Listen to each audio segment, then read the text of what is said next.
Hello everyone. Last video में हमने बात करी थी एंटी माइक्रोबियल रेजिस्टेंस के बारे में। आई होप आपको वो थोड़ा अच्छा लगा होगा, इन्फॉर्मेटिव लगा होगा। तो उसमें हमने दो चीज़ें देखी थी, क्या होता है एंटी माइक्रोबियल रेजिस्टेंस, कैसे होता है, कैसे स्प्रेड होता है, और थोड़े बहुत उपाय हम क्या कर सकते हैं हमारे लेवल पे।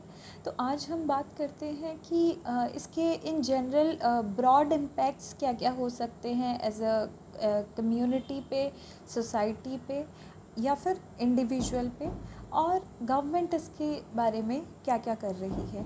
तो सबसे पहले हम बात करते हैं इम्पैक्ट्स की। तो सबसे पहले बहुत कॉमन चीज़ है कि भाई एक दवाई काम नहीं कर रही, पेशेंट हॉस्पिटलाइज्ड है और उसको दूसरी दवाइयाँ दी जाएगी, बार बार उसके टेस्ट करवाए जाएंगे, तो ओवरऑल जो कॉस्ट है हॉस्पिटल एडमिशन का वो बहुत ज़्यादा हो जाएगा। जहाँ पे 2 दिन एडमिट रखना पड़ रहा था, हो सकता है वहाँ 4 दिन, 10 दिन, 15 दिन, या कब तक हमें एडमिट रखना पड़े। तो सबसे पहले कॉस्ट हमारा बहुत ज़्यादा हो जाएगा। दूसरी हम बात करते हैं तो ट्रीटमेंट के अंदर या फिर किसी भी बीमारी के प्रिवेंशन में बहुत ज़्यादा चैलेंजेस का सामना करना पड़ सकता है। जैसे कि अगर कोई दवाई, मान लो कि कोई भी दवाई काम नहीं कर रही, लास्ट ब्रॉड स्पेक्ट्रम हर तरह की एंटीबायोटिक्स दे के देख ली, तो उसके बाद कोई जब तक, क्योंकि इतना एडवांस हमारे इंडिया के अंदर अभी हुआ नहीं है मेडिसिन, हालांकि और ट्रीटमेंट्स हैं, बट एंटीबायोटिक से ट्रीटमेंट बहुत मुश्किल हो जाएगा। और तो एक बहुत बड़ा चैलेंज हमें देखने को मिलेगा पेशेंट के ट्रीटमेंट में। और अगर वो जो नए ट्रीटमेंट्स है, एडवांस ट्रीटमेंट्स है, जैसे कि एग्जांपल देती हूँ मैं, बैक्टीरियोफेजेस यूज़ किए जाते हैं, मतलब ऐसे वायरसेस जो बैक्टीरिया को इन्फेक्ट करके उसको किल कर देते हैं। मतलब कि आपके बैक्टीरिया से इन्फेक्शन हुआ, आप पे दवाई काम नहीं कर रही एंटीबायोटिक, तो आपके अंदर कुछ ऐसे वायरसेस इंजेक्ट करवाए जाएंगे जो कि उस बैक्टीरिया को इन्फेक्ट करके उसको किल कर देंगे। तो इसको बैक्टीरियोफेज थेरेपी बोलते हैं, जो कि बहुत अभी नई है और ये नहीं है यहाँ पे इतनी ज़्यादा कॉमन। तो इसलिए अगर ऐसी फैसिलिटीज़ हमारे पास अवेलेबल नहीं हुई, या फिर प्लाज्मा थेरेपी वगैरह वो भी बहुत कम ही जगह अवेलेबल है, तो फिर पेशेंट की डेथ भी हो सकती है। तो उसके अलावा क्या हो सकता है कि हम सुनते आए हैं साइंस ने बहुत एडवांसमेंट हुआ है, साइंस के अंदर बहुत आविष्कार हुए हैं।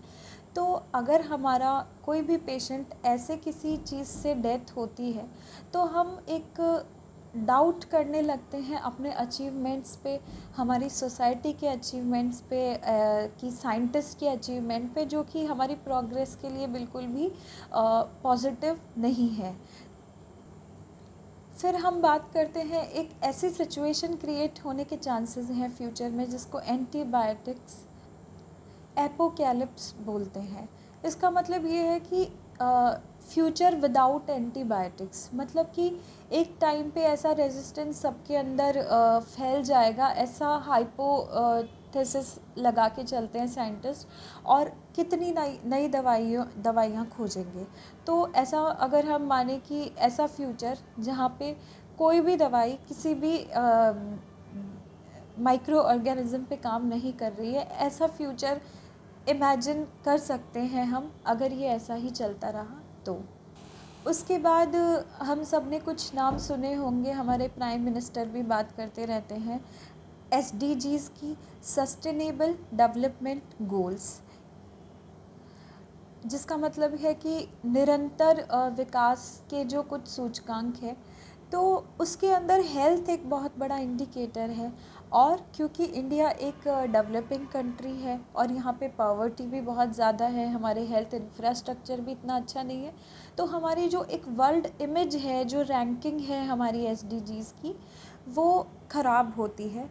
और इसे एज ए कंट्री हमें, मतलब एक विकासशील देश के तौर पे ही देखा जाता है। विकसित देश बनने के अंदर हमें इस तरह से तो बहुत ज़्यादा टाइम लग जाएगा। तो कुल मिला के एक अवेयरनेस की कमी है कि भाई हम जो ये सेल्फ मेडिकेशंस हैं, या फिर एंटीबायोटिक्स के मिसयूज़ से बचें, या फिर जनरली छोटी छोटी चीज़ों पे एंटीबायोटिक्स लेना कम करें। तो थोड़ी सी बात करते हैं हमारी गवर्नमेंट इसके बारे में क्या कर रही है। तो गवर्नमेंट ने जो WHO के साथ मिलके एक नेशनल हेल्थ पॉलिसी बनाई है, नेशनल हेल्थ फ्रेमवर्क है, तो उसकी जो टॉप 10 प्रायोरिटीज़ है उसके अंदर एंटी माइक्रोबियल रेजिस्टेंस है, और उसके लिए बहुत सारे इनिशिएटिव हमारी गवर्नमेंट ने लिए हैं। नेशनल हेल्थ पॉलिसी के अंदर बहुत स्ट्रेस किया जा रहा है एंटी माइक्रोबियल रेजिस्टेंस पे, और जो इनजुडिशियस यूज़ है एंटीबायोटिक्स का उसको रोकने के लिए। उसके अलावा हम बात करें कि डॉक्टर्स कितनी प्रैक्टिस कर रहे हैं, तो एक 2012 के अंदर जो इंडियन मेडिकल एसोसिएशन है उन्होंने एक चेन्नई डिक्लेरेशन पास किया, उसको अडॉप्ट किया, जिसके अंदर उन्होंने एक एंटीबायोटिक फॉलोअप लेने के लिए एक प्रोग्राम होता है, एंटीबायोटिक स्टीवर्डशिप प्रोग्राम, उसको ज़्यादा से ज़्यादा अडॉप्ट करने का एक तरह से ओथ ली। उसके अलावा एक रेड लाइन कैंपेन चलाया जा रहा है। तो उस रेड लाइन कैंपेन के अंदर क्या है कि जो भी प्रिस्क्रिप्शन ओनली एंटीबायोटिक्स है, मतलब जो ब्रॉड स्पेक्ट्रम एंटीबायोटिक्स हैं, उनको एक उनके पीछे एक रेड कलर की लाइन दी जाती है। तो उस रेड लाइन से हमें पता चल जाता है, या फिर वो ओनली प्रिस्क्रिप्शन ओनली एंटीबायोटिक्स रहती है, तो हमें एक आइडिया लग जाता है कि ये एंटीबायोटिक हमारे खुद से लेने के बाद थोड़े इसके ज़्यादा साइड इफ़ेक्ट्स हो सकते हैं, तो हम उसको ना लें, डॉक्टर की सलाह पे ही लें। तो ये सारी चीज़ें थी जो गवर्नमेंट इनिशिएटिव्स हैं, और इसके इम्पैक्ट्स इन जनरल क्या क्या हैं। तो